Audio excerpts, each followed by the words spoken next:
الله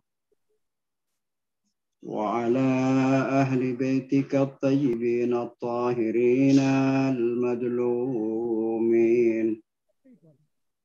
صلى الله عليك يا مولاي وابن مولاي يا أبا عبد الله وعلى أنصارك المجاهدين بين يديك فزمن اعتصم بخبلكم وأمن من لجأ إلى حصنكم يا ليتنا كنا معكم سادتي فنفوز فوزا عظيما إن الله وملائكته يصلون على النبي يا أيها الذين آمنوا صلوا عليه وسلموا تسليما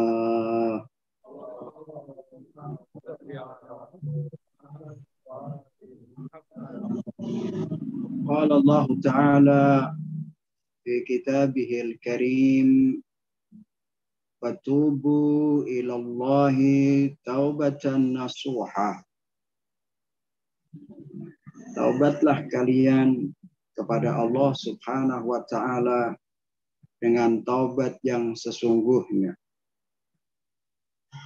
Kita hidup di muka bumi ini, kita sangat memerlukan kepekaan jiwa atau sifat sensitif terhadap perbuatan-perbuatan dosa dan kesalahan.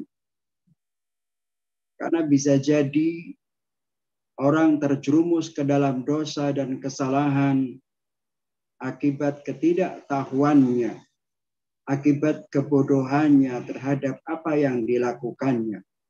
Dia tidak mengerti apakah yang dilakukan itu perbuatan salah ataukah tidak. Orang yang melakukan kesalahan karena ketidaktahuannya bisa jadi dimaafkan oleh Allah Subhanahu wa Ta'ala. Bisa jadi ada undur, terutama bagi orang yang melakukan kesalahan karena dia bodoh, karena dia tidak tahu. Akan tetapi ada dua ketidaktahuan atau yang kita sebut dengan jahil. Jahil itu dibagi menjadi dua.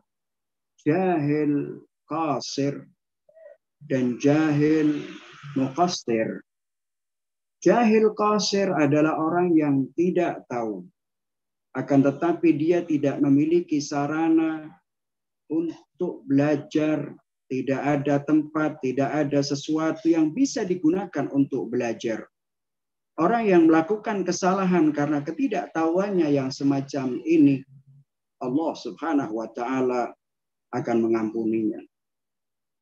Akan tetapi yang kedua adalah orang bodoh, orang tidak tahu tapi muqassir, yaitu punya sarana, punya tempat, situasinya mendukung untuk belajar. Ada gurunya, ada tempatnya. Akan tetapi mereka tidak mau belajar tentang agama. Tidak mau memahami tentang agama Allah. Tidak mau bertanya dan tidak mau belajar kepada ini disebut sebagai jahil muqassir, yaitu ia tidak akan pernah selamat dari siksaan Allah Subhanahu wa Ta'ala. Kadang manusia melakukan perbuatan dosa karena keinginan, iradah, semangatnya yang lemah. Keinginan untuk meninggalkan maksiat itu sangat lemah. Bisa jadi karena tekanan nafsunya, bisa jadi karena tekanan kepentingan, sehingga dia harus melakukan apa yang dia harus lakukan, yaitu berubah sebuah dosa. Oleh karena itu, sebagai manusia yang hidup di muka bumi ini, kita senantiasa dituntut untuk terus mengembangkan sensitivitas, sikap sensitif di dalam hati terhadap dosa-dosa itu, sehingga kita tidak terjerumus ke dalam kesalahan dan dosa. Dan apabila kita merasa bahwa kita telah melakukan dosa dan salah, maka kita harus segera untuk menasihati diri kita. La uqsimu bin nafsil lawwamah. Ketika kita sadar bahwa kita melakukan kesalahan, kita harus mencerca diri kita sehingga kita tidak terjerumus kembali kepada dosa-dosa yang lainnya. Banyak riwayat yang membicarakan tentang itu. Dosa artinya adalah melakukan pelanggaran terhadap perintahnya Allah Subhanahu wa ta'ala. Dalam kesempatan malam ini saya ingin berbicara tentang pengaruh dosa di dalam kehidupan manusia. Akan tetapi kami ingin membahasnya dari sisi irfani, dari sisi spiritualitas, dari sisi ruhi, bukan dari sisi fikih. Dosa apabila kita melihat dari sisi fikih tentu hasilnya berbeda dengan apa yang kita akan bahas bersama. Ketika melihat dosa itu dari sisi fikih, maka yang kita lihat adalah apakah orang yang berdosa itu bisa menjadi imam sholat ataukah tidak? Apakah bolehkah kita sholat di belakangnya seorang pendosa ataukah tidak? Apakah kita boleh bertaklid kepada orang yang berdosa ataukah tidak? Apakah kesaksian orang yang berbuat dosa itu bisa diterima ataukah tidak? Ini adalah pembahasan pengaruh dosa dari sisi pandang hukum fikih, dari sisi pandang kitab-kitab fikih. Kita tidak ingin membahas masalah itu dari sisi pandang kitab fikih, akan tetapi kita ingin mencoba untuk membahasnya dari sisi spiritualitas dan irfani atau bersifat ruhi. Ikhwani rahimakumullah. Menurut pandangan irfan, secara spiritualitas, bahwa dosa itu memiliki pengaruh yang sangat besar di dalam jiwa dan roh kita. Menurut mereka ulamaul akhlak, para ulama di bidang akhlak menceritakan bahwa dosa apapun itu memiliki pengaruh yang sangat besar dalam jiwa seseorang, di dalam hati seseorang. Allah Subhanahu wa ta'ala berfirman, fa innaha la ta'mal absar walakin ta'mal qulub allati fis sudur. Bukan matanya yang buta, akan tetapi hatinya lah yang buta. Kebutaan hati ini tentu diakibatkan karena dosa yang kemudian berpengaruh pada perilaku setiap hari kita. Nah, oleh karena itu, inilah perlu kita pahami. Akan tetapi saudara sekalian yang dimuliakan oleh Allah Subhanahu wa ta'ala, sayang sekali, seringkali kita ini cenderung melihat dosa itu dari sisi lahiriahnya. Kita hanya melihat dosa-dosa yang bersifat zahir. Akan tetapi kita lupa tentang dosa-dosa yang bersifat batin. Ada dosa yang bersifat zahir, lahiriah, bisa disaksikan oleh mata. Akan tetapi ada dosa-dosa yang bersifat batini, yang tidak bisa terlihat oleh mata. Contoh dosa yang sering kali kita perhatikan, yaitu dosa yang bersifat lahiriah adalah ghibah, atau minum khamr, mabuk, berjudi, berzina, berbohong, dan lain sebagainya. Ini adalah dosa-dosa yang bersifat lahiriah. Artinya semua orang bisa melihatnya, semua orang bisa menyaksikannya, dan semua orang bisa melihat kondisinya orang yang berbohong semacam itu. Benar bahwa dosa-dosa yang bersifat lahiriah ini memiliki pengaruh sangat besar. Akan tetapi terdapat dosa-dosa yang bersifat batiniah, dosa-dosa yang bersifat ruhi, dosa-dosa yang bersifat spiritual, yang bisa jadi pengaruhnya jauh lebih besar daripada dosa-dosa yang bersifat lahiriah itu. Bisa jadi dosa-dosa yang bersifat batiniah itu lebih menghancurkan jiwa seseorang, hati seseorang daripada dosa-dosa yang bersifat lahiriah. Misalnya dengki, hasud, kemudian su'don, dan lain sebagainya. Ini adalah dosa-dosa yang tidak terlihat, tapi ada di dalam jiwa kita. Hasud adalah sebuah dosa yang tidak terlihat oleh siapapun, tapi tersembunyi di dalam hati kita. Dengki adalah sesuatu dosa yang tidak terlihat oleh mata, akan tetapi tersimpan dalam diri kita. Yang bisa jadi apabila itu terjadi akan merusak jiwa kita jauh lebih besar daripada perbuatan zina, lebih besar daripada perbuatan minum khamr, mabuk, atau berjudi. Nah, oleh karena itu, ikhwani rahimakumullah, ketika kita berbicara tentang hasud misalnya, Rasulullah Shallallahu Alaihi Wasallam bersabda, "Iyyaka wal hasad, fa innal hasada ya'kulul iman, kama ta'kulun narul hatab." Rasulullah Shallallahu Alaihi Wasallam mengingatkan kepada kita, hati-hati engkau, wahai manusia, dengan kehasudan, dengan kedengkian itu. Karena sesungguhnya hasud itu bisa menghancurkan iman, bisa memakan iman, seperti halnya api membakar kayu bakar. Orang yang hasud, imannya akan hilang dalam waktu yang singkat. Orang yang dengki, ketika seseorang melakukan kedengkian terhadap saudara yang beriman kepada Allah Subhanahu wa Ta'ala, maka bisa jadi kedengkian itu akan menghancurkan dirinya sendiri lebih besar daripada dosa-dosa yang bersifat lahiriah. Orang yang dengki terhadap saudaranya bisa jadi pengaruhnya, siksaannya dalam jiwa jauh lebih besar daripada minum khamr dan lain sebagainya. Oleh karena itu Imam Ali bin Abi Thalib alaihi salatu wassalam, beliau bersabda, al-hikdu sababul fitan.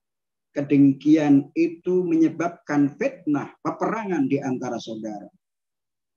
Hikdu ihikid itu adalah orang yang tidak memiliki kasih sayang. Banyak riwayat-riwayat yang semacam itu. Lalu bagaimana kita harus memperlakukan dosa ini? Bagaimana kita harus memperlakukan dosa yang ada dalam diri kita?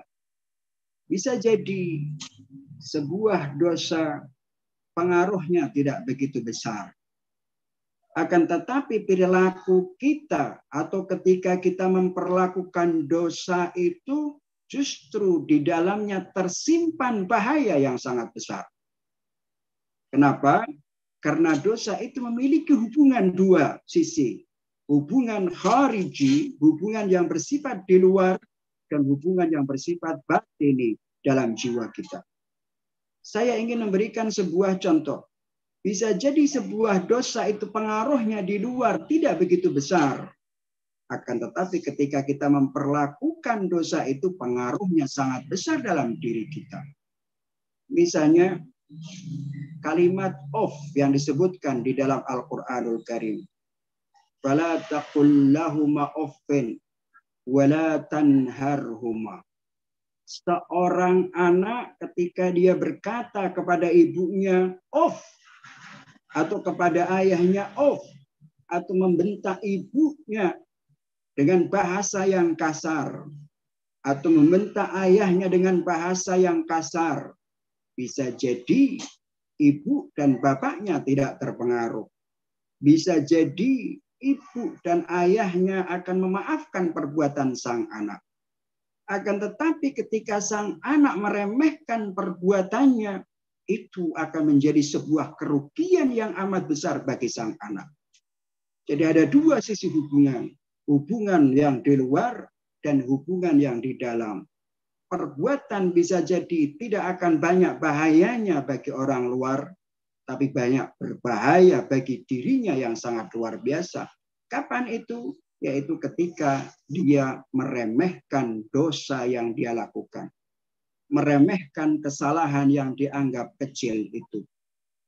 Di dalam sebuah riwayat, Al-Imam Al-Baqir alaihi salatu wassalam mengatakan, asyaddud dzunub mastahana sahibuhu. Dosa yang paling dahsyat pengaruhnya, dosa yang paling besar pengaruhnya dalam jiwa adalah ketika pelakunya itu menganggapnya ringan. Ketika pelakunya itu menganggap apa yang dilakukan itu sesuatu yang kecil. Padahal itu sangat besar sekali. Al-Imam As-Sadiq di dalam sebuah riwayat beliau mengatakan, idza adnabal abdu kharaja fi qalbihi nuqtatun sauda fa in taba immahat. Kata Imam Ja'far Shadiq, apabila seorang hamba melakukan dosa, maka di dalam hatinya akan keluar nuktah hitam. Apabila ia taubat kepada Allah Subhanahu wa taala, maka nuktah hitam itu akan hilang. Wa in adat hatta taghlib ala qalbihi fala yaflah ba'daha abada. Akan tetapi apabila orang itu melakukan kesalahan yang sama, mengulangi perbuatan dosa itu, maka nuktah hitam itu pun akan kembali. Sampai kemudian nuktah hitam ini mengalahkan hatinya, dan setelah itu, kata Imam Ja'far Shadiq alaihi salatu wassalam, fala yaflah ba'daha abada. Ia tidak akan pernah beruntung sama sekali. Ibarat sebuah kaca, ketika kaca itu terkena debu yang sedikit, maka tampak kotorannya. Akan tetapi apabila kaca yang bersih itu kita simpan di tempat yang biasa, yang kemudian tiap hari terkena debu, maka debu-debu itu akan menutupi kaca tersebut, sehingga kaca itu tidak lagi bisa dijadikan sebagai cermin apapun sama sekali. Itulah pengaruh dosa secara spiritual. Itulah pengaruh dosa secara akhlaki dan batini. Ikhwani rahimakumullah. Sudah saatnya kita ini merubah diri kita dari perbuatan dosa menuju taat kepada Allah. Sudah saatnya kita ini memiliki sikap sensitif terhadap perbuatan-perbuatan kita, agar kita tidak terjerumus ke dalam maksiat dan dosa yang justru mengakibatkan hancurnya kehidupan kita di dunia maupun di akhirat nanti. Alam ya'ni lil ladzina amanu an tahsha'a qulubuhum li dzikrillah. Tidakkah saatnya, kata Allah, tidakkah saatnya orang-orang yang beriman kepada Allah hatinya takut kepada Allah karena mengingat Allah Subhanahu wa taala. Di dalam doa Al-Imam Ali Zainal Abidin alaihi salatu wassalam, ketika beliau bertawaf di Ka'bah, dia berputar bergelantungan di kain Ka'bah di tengah malam. Imam Ali Zainal Abidin alaihi salatu wassalam berkata, Ilahi, kullu ma tala umri kathurat khatayai walam atub. Ya Allah, wahai Tuhanku, tiap kali usiaku bertambah menjadi panjang, maka dosaku semakin bertambah dan aku tidak tobat kepadamu. Kemudian beliau sambil menangis mengatakan, Ama anali an astahi min rabbi. Sekarang inilah saatnya aku harus punya rasa malu kepada Tuhanku. Ibnu Tawus meriwayatkan, saat itu Imam Ali Zainal Abidin alaihi salatu wassalam sambil menangis mengatakan, atuhriquni bin nari ya ghayatal muna fa aina rajai thumma aina mahabbati. Imam Ali Zainal Abidin mengatakan, wahai Tuhan, apakah engkau akan membakar aku dengan api nerakamu? Wahai puncak harapanku, lalu di manakah harapanku? Thumma aina mahabbati, lalu di manakah letak dan manfaat cintaku kepadamu, wahai Allah? ataitu bi'a'malin qibakhin raziyatin wa ma fil wara khalqun jana kajinayati. Imam Ali Zainal Abidin mengatakan, aku datang kepadamu ya Allah dengan perbuatan dan amal yang amat buruk dan hina. Dan tidak ada di muka bumi ini seorang makhluk yang datang dan berbuat dosa seperti kesalahanku. Itulah kata Imam Ali Zainal Abidin alaihi salatu wassalam. Ayahnya Al-Husain, neneknya Fatimah Zahra, Ali bin Abi Thalib, dan Rasulullah adalah kakeknya. Tapi perasaan dosa sedemikian dahsyat ada di dalam diri Imam Ali Zainal Abidin. Apa tujuannya? Untuk memperbaiki diri kita agar kita tidak terjerumus ke dalam dosa. Seringkali kita sekarang ini menyaksikan fenomena yang sangat luar biasa, yaitu sebuah fenomena ketidakpedulian terhadap dosa. Fenomena tidak ada rasa peka, tidak ada rasa sensitif terhadap tanggung jawab kepada apa yang dia lakukan dari dosa-dosa ini. Banyak sekali kita saksikan. Bahkan ketika mereka melakukan dosa, ketika mereka melakukan kesalahan, ketika mereka melakukan pelanggaran di hadapan Allah Subhanahu wa taala, mereka berusaha untuk membenarkan apa yang dia lakukan, menjustifikasi atas perbuatannya dengan berbagai alasan. Mereka mengatakan, aku lakukan ini dikarenakan kondisiku yang lemah. Aku melakukan kesalahan ini karena aku miskin, maka aku harus melakukan ini. Aku melakukan ini semua dikarenakan saya membutuhkan sesuatu dan tidak ada yang menolongku. Ini semua alibi, ini semua alasan-alasan yang sebenarnya mereka adalah menipu Allah Subhanahu wa taala. Alasan-alasan yang disampaikan dengan berbagai macam alasan tersebut sebenarnya ingin menipu dirinya dan juga menipu Allah Subhanahu wa taala.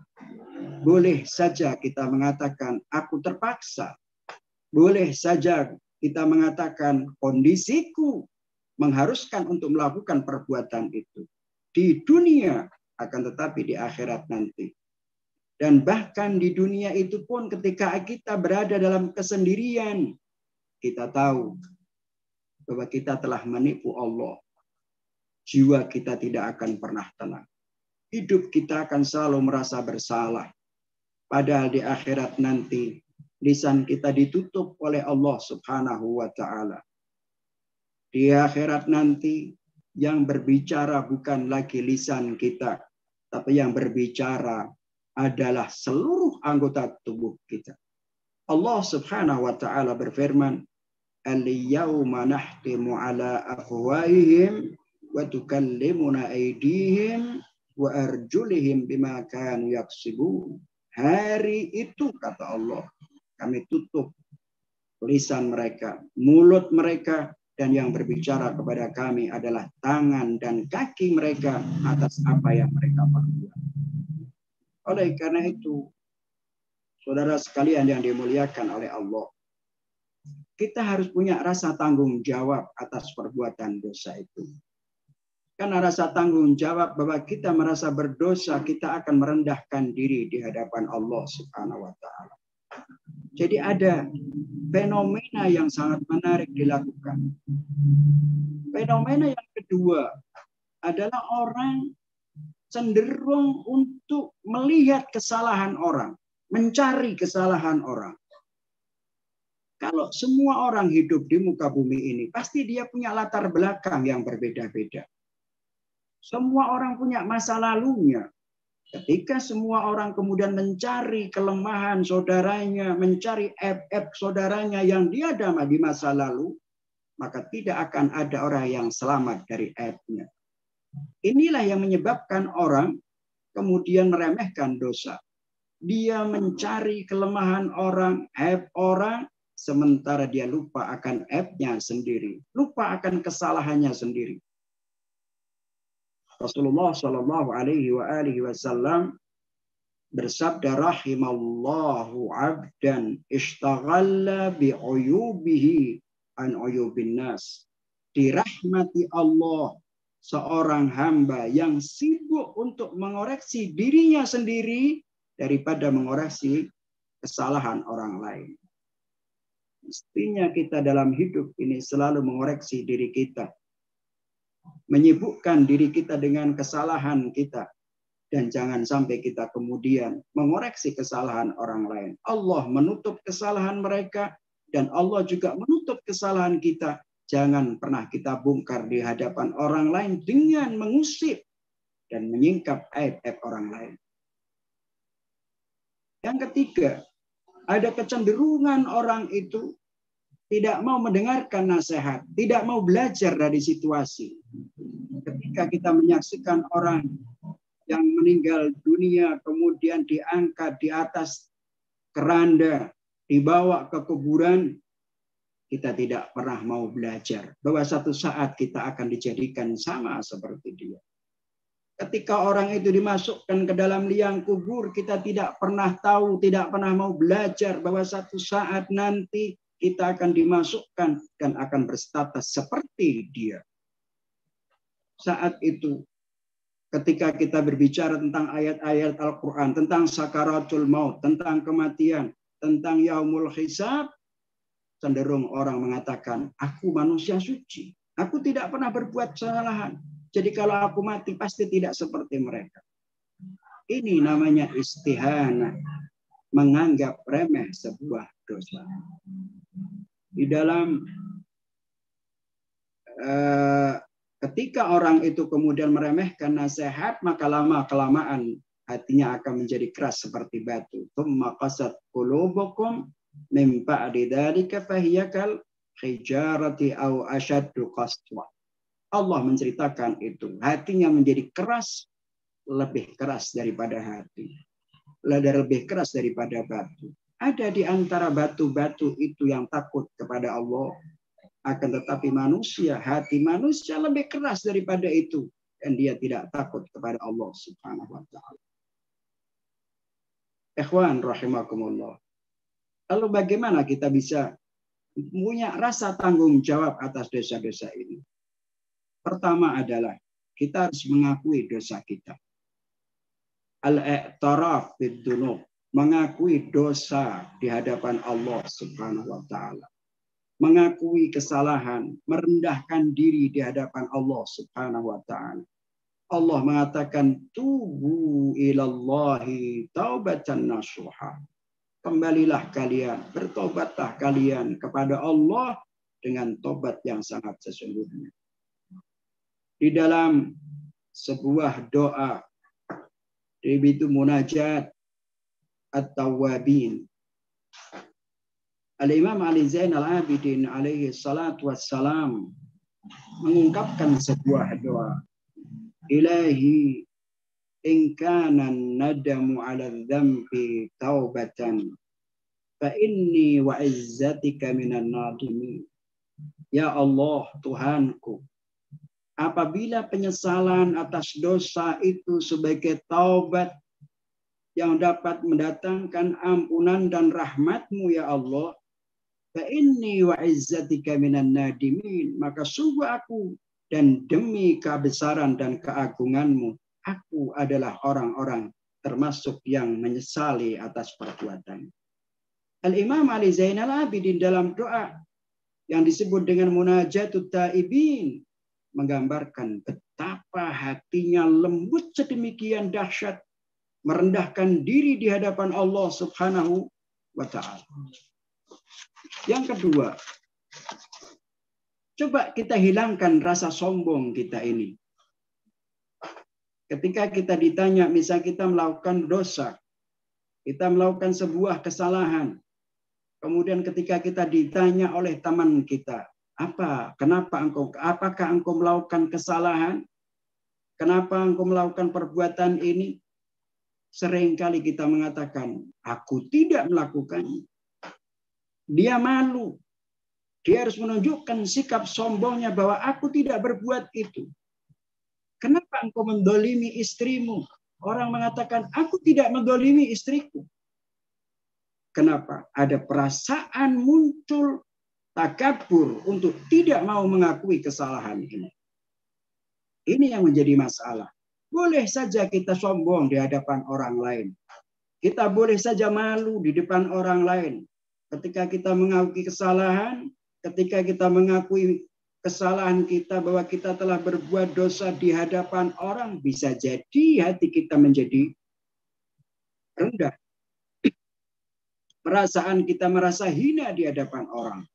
Tapi ingat ketika kita berada di hadapan Allah Subhanahu wa Ta'ala, ketika kita di malam Jumat, ketika kita bermunajat kepada Allah Subhanahu wa Ta'ala, maka perasaan sombong ini akan menjadi hilang. Seringkali kita baca doa kumel. Dan doa kumel itulah sebenarnya yang menghancurkan sikap kesombongan kita. Allahumma inni as'aluka su'ala khadi'in mutadallilin khasyik. Ya Allah, aku mohon kepadamu dengan permintaan orang yang merendahkan diri, hina dan khusyuk di hadapanmu. Lalu apa yang kita minta? Antusamihani. Maafkan aku ya Allah. Ampuni aku ya Allah. Watarhamani, berikan aku rahmat kepada aku. Wataj'alani bikismika radiyan qani'a. Jadikan aku orang yang menerima dan puas dengan pembagian yang kau berikan kepadaku. Kemudian wa fi jami'il ahwali mutawadhi'a, dan dalam semua keadaan jadikan aku orang yang tawadhu, rendah hati di hadapanmu, rendah diri di hadapanmu ya Allah. Mungkin kita bisa sombong di hadapan orang lain. Tapi ingat ketika kita berada di hadapan Allah Subhanahu wa Ta'ala, kita tidak akan pernah bisa menyombongkan diri. Yang ketiga, kita harus selalu ingat hari akhirat. Kita harus ingat hari ma'ad, hari kebangkitan, di mana semua manusia akan dibangkitkan oleh Allah Subhanahu wa Ta'ala. Mengingat hari kiamat, mengingat hari kebangkitan, mengingat hari keadilan Allah Subhanahu wa Ta'ala, maka itu akan menjaga kita terjerumus ke dalam dosa-dosa kita. Sebab apa yang kita pahami tentang akhirat dan kehidupan setelah kematian membuat hati kita senantiasa terikat dengan Allah Subhanahu wa Ta'ala. Itulah yang paling penting. Bagaimana kita bisa mengubah pengaruh dosa yang sangat menghancurkan diri kita itu untuk kemudian menjadi orang yang terhormat di sisi Allah Subhanahu wa Ta'ala. Ikhwani rahimakumullah.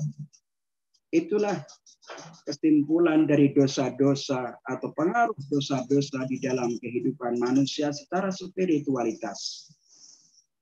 Semua dosa-dosa yang kita lakukan itu bisa diampuni oleh Allah Subhanahu wa Ta'ala dengan beristighfar kepadanya.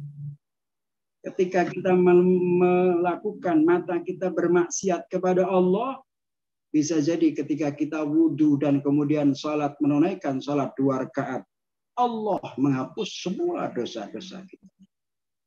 Ketika kita melakukan perbuatan dosa dan kesalahan, lalu kemudian kita mengakui, ya Allah, aku telah berbuat dosa dan aku berjanji, aku menyesal dan aku berjanji untuk tidak melakukannya. Bisa jadi dosa itu diampuni oleh Allah Subhanahu wa Ta'ala. Tapi ada dosa yang tidak bisa dihapus hanya dengan istighfar kepada Allah. Tidak ada sebuah dosa yang tidak bisa dihapus dengan menyesal. Penyesalan tidak akan bisa menghapus. Berjanji untuk tidak mengulangi, tidak bisa dihapus dosa itu. Dosa apa itu? Yaitu dosa berwilayah kepada ahlul bait Rasulullah Sallallahu Alaihi Wasallam.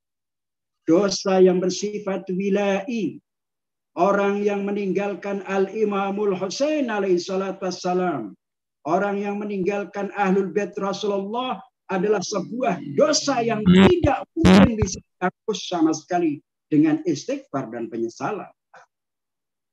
Ikhwani rahimakumullah. Mencintai Ahlul Bait alaihi salatu wassalam adalah wajib. Membela Ahlul Bait Rasulullah sallallahu alaihi wasallam adalah wajib. Membela, mendukung, membantu Ahlul Bait Rasulullah adalah wajib. Oleh karena itu adalah perintah Allah Subhanahu wa taala. Apabila orang itu kemudian tidak membantu Ahlul Bait, tidak mencintai Ahlul Bait, tidak berwilayah kepada Ahlul Bait Rasulullah sallallahu alaihi wasallam, dosa ini tidak akan bisa diampuni meskipun beristighfar dan menyesal. Saudara sekalian yang dimuliakan oleh Allah Subhanahu wa taala. Kalau kita merujuk pada peristiwa Asyura, setelah pembantian Al-Imamul Husain alaihi salatu wassalam berakhir, maka banyak orang-orang yang menyesal. Kemudian mereka membentuk kelompok yang namanya kelompok At-Tawwabin, orang-orang yang tobat kepada Allah Subhanahu wa taala. Anda pasti tahu semua itu. Mereka melakukan gerakan untuk menebus kesalahan mereka atas ketidakmaunya bergabung bersama Al-Imam Al-Husain alaihissalam. Gerakan At-Tawwabin ini dipimpin oleh Sulaiman bin Sard. Dia seorang tokoh Syiah di Kufah. Dan ketika Al-Imam, di antara mereka adalah dia yang menulis surat kepada Imam Al-Husain alaihissalam. Dia yang merasa bahwa dirinya ikut berwilayah kepada Imam Al-Husain, memiliki wilayah kepada Imam Al-Husain alaihissalam. Dia di antaranya yang mengirim surat kepada Imam Husain untuk datang ke Kufah. Bahkan ketika Imam Al-Husain alaihissalam mengirim seorang, yaitu Muslim bin Aqil, maka pertama kali yang dikunjungi oleh Muslim bin Aqil adalah rumah Sulaiman bin Sard. Muslim bin Aqil mengutarakan apa keinginan Al-Imam Al-Husain, mengutarakan keinginan dan tujuan Al-Imam Al-Husain. Tapi ternyata mereka berjanji mengirim surat, memanggil Imam Husain, hatinya berubah. Terpengaruh dengan kekuasaan, terpengaruh dengan dunia, hingga kemudian Al-Imam Al-Husain sendirian. Muslim bin Aqil terbunuh di Kufah dan tidak ada satupun yang membelanya, termasuk Sulaiman bin Sa'd. Kemudian Al-Imam Al-Husain alaihissalam sendiri terbunuh. Baru setelah terbunuh mendengarkan kisahnya yang sedemikian dahsyat, sedemikian haru, mereka menyesali. Sulaiman bin Sa'd melakukan perlawanan untuk menebus dosanya. Karena dosa wilayah tidak mungkin bisa ditebus dengan istighfar dan tidak bisa ditebus dengan penyesalan. Tapi dia harus melakukan perlawanan terhadap kezaliman. Harus ditebus dengan melakukan perlawanan ketidakadilan. Sulaiman bin Sa'd kemudian mengumpulkan banyak orang dari orang-orang Kufah. Termasuk Basrah, orang-orang di Basrah dikirimi surat. Dia juga mengirim surat kepada orang-orang Yaman untuk melakukan perlawanan sebagai tebusan daripada apa yang telah mereka lakukan dari sebuah kesalahan. Dan itu terjadi pada tanggal 20 Dzulhijjah di sebuah daerah namanya Ainul Wurda, sebuah tempat di sanalah mereka melakukan perlawanan terhadap pasukan Yazid bin Muawiyah, terhadap pasukan Ubaidillah ibnu Ziyad yang telah membunuh Al-Imam Al-Husain alaihissalam. Bahkan simbol dan slogan yang diangkat oleh Sulaiman bin Sa'd adalah kalimat Ya Latharatil Husain. Kami datang untuk melakukan perlawanan, untuk menebus kesalahan, karena dia telah mengkhianati wilayah kepada Al-Imam Al-Husain alaihissalam. Dia telah melakukan dosa yang amat besar. Ikhwani rahimakumullah. Itulah yang dilakukan. Sulaiman bin Sard dalam riwayat disebutkan pasukannya ribuan orang terbunuh habis. Dia datang, pasukan yang dari Yaman datang terlambat. Yang dari Basra juga demikian. Tapi mereka tahu bahwa Sulaiman bin Sard yang dari Kufah itu sudah binasa. Kepalanya terpenggal di medan perang ketika melakukan perlawanan terhadap pasukan Ibnu Ziyad. Lalu diteruskan oleh Muhtar At-Thaqafi. Dan kalian sudah tahu tentang filmnya atau cerita itu semua. Ini semua gerakan yang disebut dengan gerakan At-Tawwabin.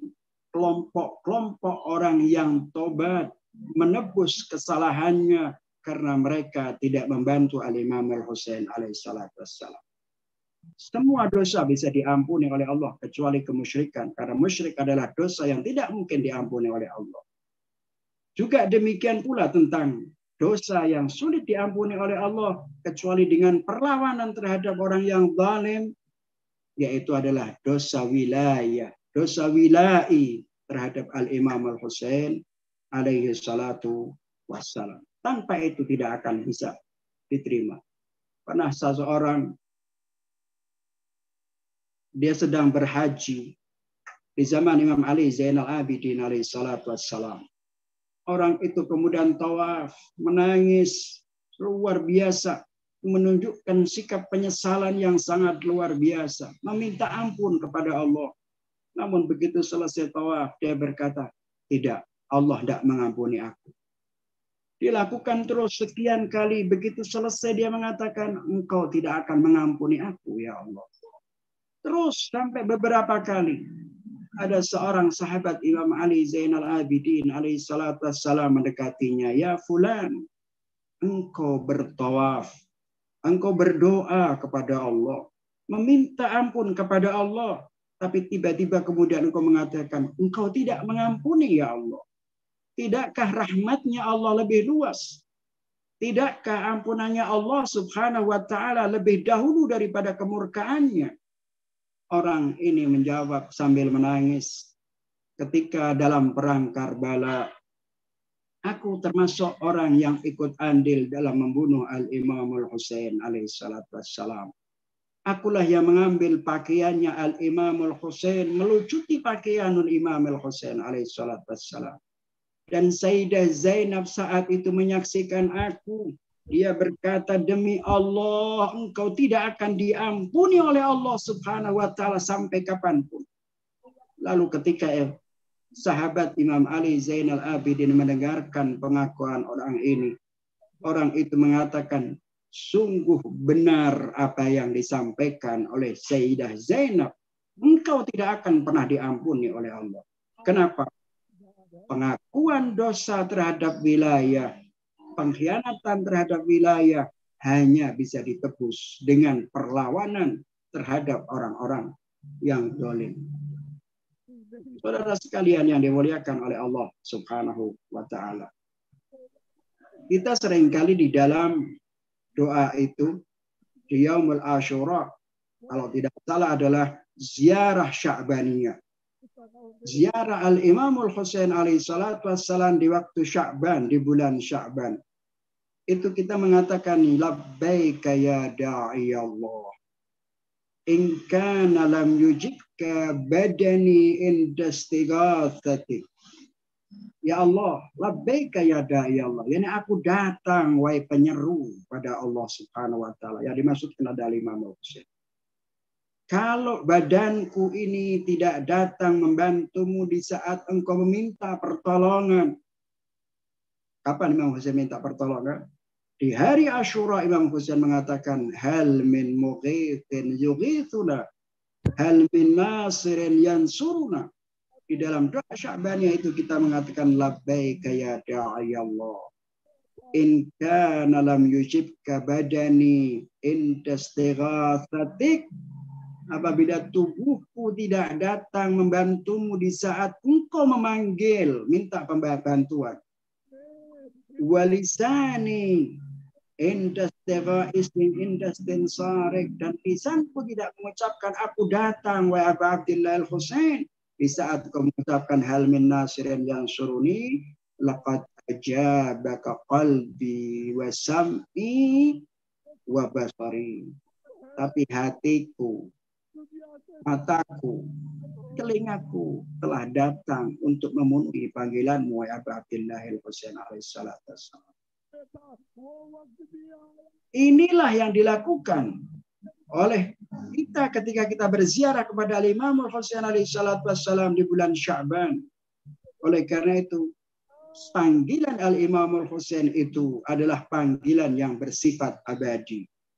Panggilan yang dilakukan oleh Imam Al-Husain semenjak beratusan tahun yang lalu berlaku untuk kita sekarang ini. Hal min mughithin yughithuna, hal min nasin yansuruna. Maka saat itu kita harus lakukan labbaika ya Abu Abdillah, labbaika ya Husain. Kami siap untuk melakukan apapun yang kau inginkan. Karena itu membela kamu, berada di belakangmu, terbunuh bersamamu adalah sebuah kewajiban bentuk keimanan kita kepada Allah Subhanahu wa taala. Ikhwani rahimakumullah. Kita coba lihat bagaimana Khur Ar-Riyahi. Khur Ar-Riyahi adalah orang yang tidak pernah menunggu waktu. Dialah orang yang menghadang Al-Imam Al-Husain alaihi salatu wassalam. Khur Ar-Riyahi adalah orang yang menghalangi Al-Imam Al-Husain alaihi salatu wassalam. Seorang komandan pasukan Ubaidillah bin Ziyad menghadang Al-Imam Al-Husain. Kemudian Imam Al-Husain ingin meninggalkan Kufah dan pergi menuju ke tempat yang lain. Khur Ar-Riyahi menolaknya. Khurlah yang kemudian mengiring Imam Al-Husain alaihi salatu wassalam ke padang Karbala. Khur Ar-Riyahi lah yang kemudian merasa menyesal ketika dia mengiring Imam Al-Husain di padang Karbala. Di hari Asyura, di depan ribuan orang. Wassalam akan dibantai dengan sahabat-sahabatnya yang sangat terbatas. Sementara lawannya ribuan orang dan mereka pasti akan membunuh Al-Imam Al-Husain. Khur Ar-Riyahi dalam jiwanya mengatakan, khuyyirat qalbi bainal jannati wan nar. Hatiku kini dihadapkan pada dua pilihan, surga ataukah neraka. Apabila aku membela Al-Husain cucu Rasulullah sallallahu alaihi wasallam, maka tempatku adalah surga. Tapi apabila aku memilih memerangi Al-Husain alaihi salatu wassalam, maka tempatku adalah neraka, kata Khur Ar-Riyahi. Ikhwani rahimakumullah. Ketika Imam Al-Husain alaihi salatu wassalam dalam medan perang, Imam Al-Husain alaihi salatu wassalam meminta pertolongan dalam keadaan kehausan, keluarganya kehausan. Di hari Asyura, di saat Al-Imam Al-Husain dan bayi-bayi serta anak-anak perempuan dalam keadaan kehausan, Imam Al-Husain alaihi salatu wassalam berteriak, hal min mughithin yughithuna, hal min nasirin yansuruna. Adakah orang yang ingin membantu aku? Adakah orang yang ingin membela aku? Kata Imam Al-Husain. Suara ini menembus telinga Khur Ar-Riyahi, menghancurkan hatinya yang keras. Ia kemudian berlari sambil berkata, ya Allah, akulah yang telah menghalangi Al-Husain. Ya Allah, aku telah berbuat dosa terhadap Abu Abdillah Al-Husain, cucu Rasulullah. Aku ingin menebusnya dan bertaubat kepadanya. Khur Ar-Riyahi kemudian datang sambil menaiki kudanya, kemudian bersimpuh di hadapan Al-Imam Al-Husain alaihi salatu wassalam. Ya Aba Abdillah Al-Husain, aku datang kepadamu, ji'tu taiban. Aku datang kepadamu untuk bertaubat, wahai Imam Al-Husain. apakah ada kesempatan bagiku untuk bertobat? Akhir Riyahim mengucapkan kalimatnya kepada Imam Husain. Inni qad ji'tuka ta'iban. Aku datang kepadamu untuk bertobat mimma kana minni ila rabbi. Lalu Imam Husain alaihi salatu wassalam menjawab, "Naam, yatubullahu alaika wa yaghfir lak." Benar, Allah Subhanahu wa taala akan mengampunimu dan menerima tobatmu apabila engkau mau melakukannya. Ar-Riyahi seakan mendapatkan jalan yang sangat luas. Hatinya menjadi sangat semangat. Kemudian ia bercinta izin kepada Imamul Husain alaihi salatu wassalam untuk maju ke medan perang.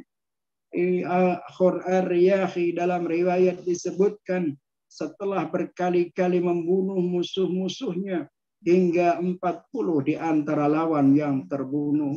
Ar-Riyahi turun dari kudanya sambil memegang pedangnya menuju ke arah musuh.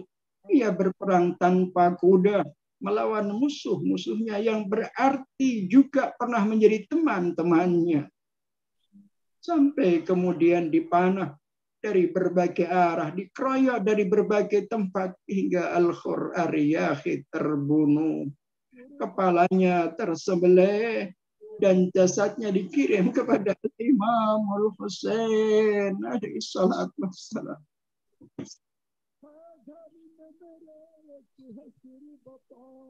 Kemudian Al-Imam Al-Husain alaihi salatu wassalam menghampiri tubuh Ar-Riyahi, membersihkan debu-debu yang menempel di wajahnya Ar-Riyahi sambil berkata, "Ya Khur, sungguh tidak salah ibumu memberi namamu Khur, bebas.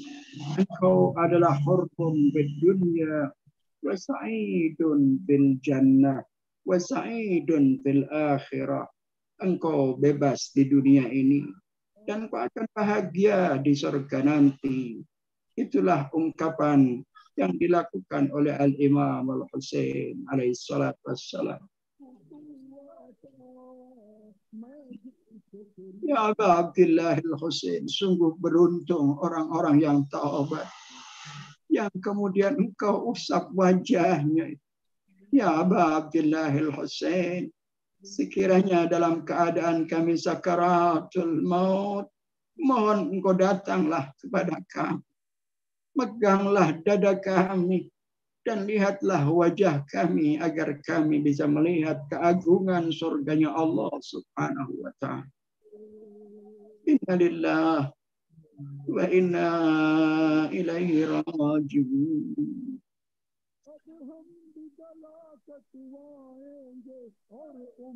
Amman yujibul mutarra idza da'ah wa yakshifu as-su'. Amman yujibul mutarra idza da'ah wa yakshifu as-su'. Amman yujibul mutarra idza da'ah wa yakshifu as-su'. Allahumma inna nas'aluka bi ismika al-a'zam ya Allah. Ya Allah, ya Allah, ya Allah, ya Allah. Allahumma ighfir lil mu'minina wal mu'minat al-ahya'i minhum wal amwat. Ya Allah, ampunilah kedua orang tua kami, baik yang telah meninggal dunia maupun yang masih hidup.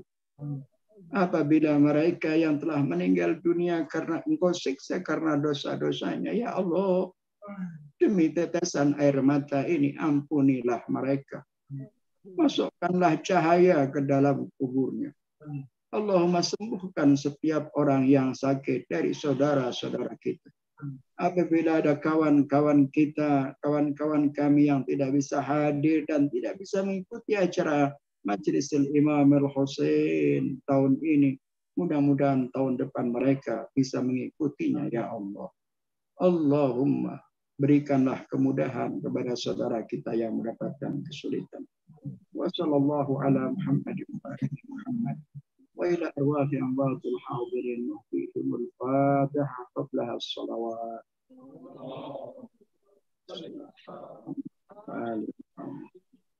Bismillahirrahmanirrahim. Alhamdulillahirabbil alamin. Maliki yaumiddin. Iyyaka na'budu wa iyyaka nasta'in.